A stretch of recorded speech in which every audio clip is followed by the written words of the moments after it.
Сәлем сезгә, дуслар. Хәзер мин сезгә изге язмадан бер киная тыңлап, рухи нәсихәт алырга тәкъдим итәм. Бу кинаядә сөйләнелгәннәр турында мин күп кенә уйландым һәм алган нәсихәтләремне сезнең белән дә уртаклашасым килә, хөрмәтле дусларым. Маттай Инҗиленең 20-нче бүлегеннән. Күкләр патшалыгы нәрсәгә охшаш? Күз алдыгызга китерегез. Иртән иртүк хуҗа үзенең йөзем бакчасына эшчеләр ялларга барган. Ялчылар белән көненә 1 динардан килешкәч, ул аларны йөзем бакчасына җибәргән. Иртәнге сәгать 9-да өеннән чыгып, базар мәйданына килгәч, ул анда эшсез торган башка кешеләрне күреп әйткән: "Сез дә йөзем бакчасына барыгыз, мин сезгә тиешенчә түләрмен." Алар киткәннәр. Ә хуҗа 12 сәгатьтә дә, көндезге сәгать 3-тә дә шулай ук эшләгән. Сәгать 5-ләр тирәсендә хуҗа тагын чыгып, басып торган кешеләрне күреп әйткән: "Сез нигә монда көне буе эшсез торасыз?" дип. "Безне беркем дә ялламады", дип җавап кайтарганнар алар. Ул аларга: "Сез дә йөзем бакчасына барыгыз", дип әйткән. Кич җиткәч, хуҗа идарәчесенә эшчеләрне чакырып, аларга түлә. Соңгы ялланганнарыннан башлап, беренчеләре белән тәмамла дигән. Кичке 5-тә ялланганнар килеп, һәрберсе 1 динар акча алган. Шуңа карап, беренчеләре күбрәк алырбыз дип уйлаганнар.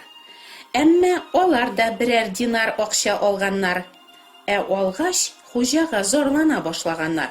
"Бу соң килгәннәре бары тик 1 сәгать эшләделәр, ә син аларны безнең белән тиңләдең. Без бит бу көннең авырлыгын һәм эсселеген кичердек." Әмма ул аларның берсенә җавап биргән: "Дустым, мин сиңа карата гаделсезлек эшләмәдем. Син минем белән 1 динарга килештең түгелме соң? Үзеңә тиешлесен ал да кит. Ә мин бу соңгысына да сиңа биргән хәтле бирәсем килә. Үземнең акчам белән үзем теләгәнчә эшләргә минем хокукым юкмыни? Әллә син минем юмартлыгымнан көнләшәсеңме?" Шулай, соңгылар беренче булырлар, ә беренчеләр исә соңгы булырлар, диде Гайса. Әйдәгез, хәзер бергәләп фикер йөртик, уйланыйк. Эш сәгатьләре беткәч, хуҗа идарәчесенә соңгы ялланганнарыннан башлап түләргә кушкан. Соң гына килеп, 1 генә сәгать эшләгән кешеләр дә 1 динар алганнар. Эсседә тырышып, тир түгеп, арып, көне буе эшләгәннәр дә шул ук хакны, ягъни 1 көнлек эш хакы алганнар.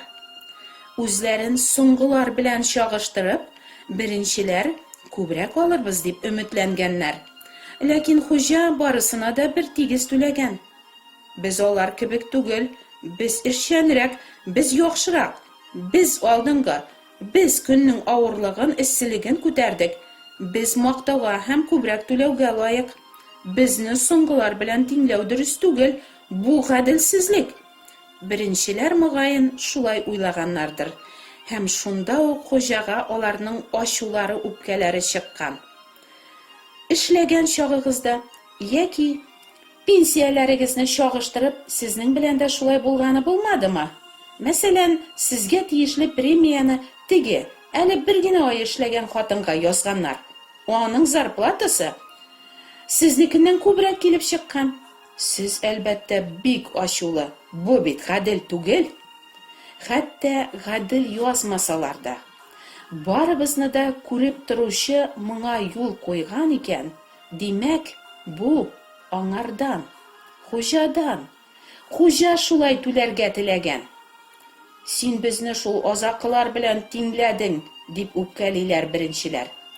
Ә сез үзегезне берәр булдыксызрак кеше белән тиңләгәнгә риза булырсызмы? Ләкин хуҗа бит беркемгә дә гаделсезлек кылмаган. Беренчеләр белән төзегән килешү буенча, ул аларга сөйләшелгән хакны 1 динарны түләгән. Әлбәттә, соңгы килгәннәр 1 динар алуга бөтенләй лаек булмаганнар. Алар шул кадәр алырбыз дип уйламаганнар да. Ләкин хуҗа юмартлыгы аркасында аларга да шул ук хакны түләргә булган. Шуннан да, үз акчасы белән үзе теләгәнчә эш итәргә хуҗаның хокукы юкмыни? Ләкин беренчеләр рәнҗир урыннары булмаса да, хуҗага рәнҗигәннәр. Үзләрен гаделрәк, дөресрәк санаганнар. Хуҗадан зарланганнар, аны гаделсезлектә гаепләгәннәр, хөкем иткәннәр. Бу гынахларны аларда хуҗа тудырганмы? Юк, хуҗа да, соңгылар да тудырмаганнар беренчеләрнең йөрәгендәге ачу үпкә, зарлану, гаепләү һәм хөкем итүләрне. Чөнки гынахны һәр вакыт һәр кешенең үз йөрәге тудыра ди Алла сүзләре.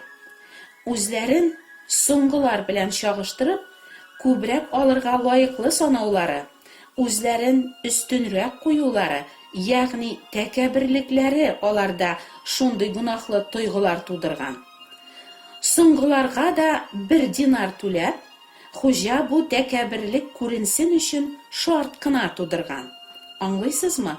Нигә хуҗа аларның тәкәбберлекләре күренсен өчен шарт тудырган? Әйе, аларның нинди түбән җанлы, ачы көнчелек белән тулы, явыз һәм тәкәббер кешеләр икәнлекләрен аларның үзләренә ачып күрсәтер өчен, аларның гынахларын фаш итәр өчен. Ләкин бик күпләр фаш итүләрне бөтенләй аңламыйлар да. Җитмәсә, фаш иткән кешегә каршы аларның тагын да күбрәк ачулары гына чыга.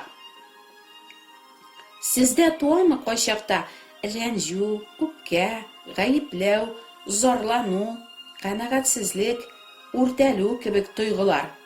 Әгәр ихлас булсагыз, сез минем кебек үк әйе дип җавап бирерсез. Чөнки мондый тойгылар һәр кешегә хас.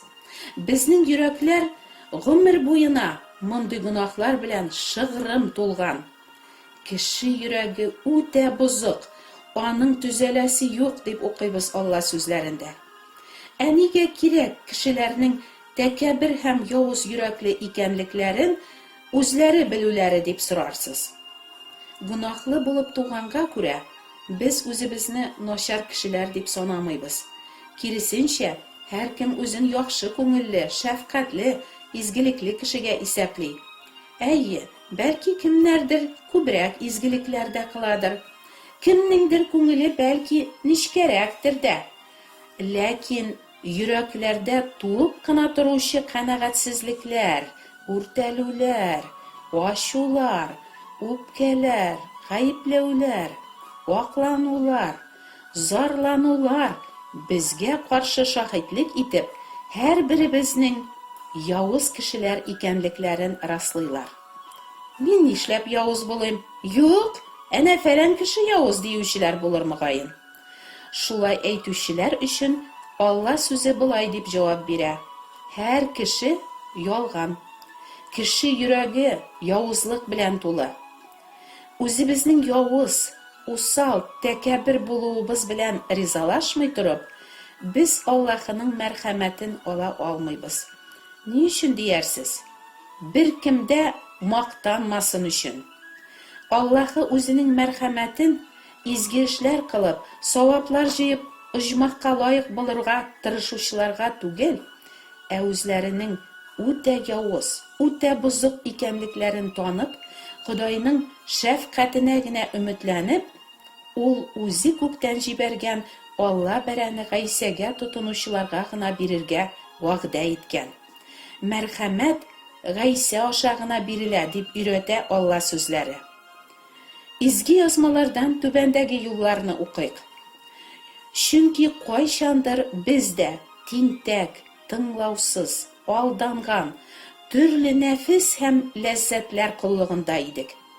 Без тормышыбызны явызлыкта һәм көнчелектә үткәрдек. Безгә нәфрәтләнделәр һәм без дә бер-беребезгә нәфрәтләндек. Әмма коткаручыбыз Аллаһы үзенең игелеклелеген һәм кешеләргә карата мәхәббәтен күрсәткәндә, безне кылган тәкъва эшләребез аркасында түгел, бәлки үзенең шәфкате буенча, изге рух белән яңадан тудыру ва яңарту аркылы үзенең юып чистарту гамәле аша коткарды. Biz аның мәрхәмәте белән акланып, үзебез өмет иткән мәңгелек тормышка ия булу өчен, ул бу рухны коткаручыбыз Гайса Мәсих аша безгә мул итеп яудырды.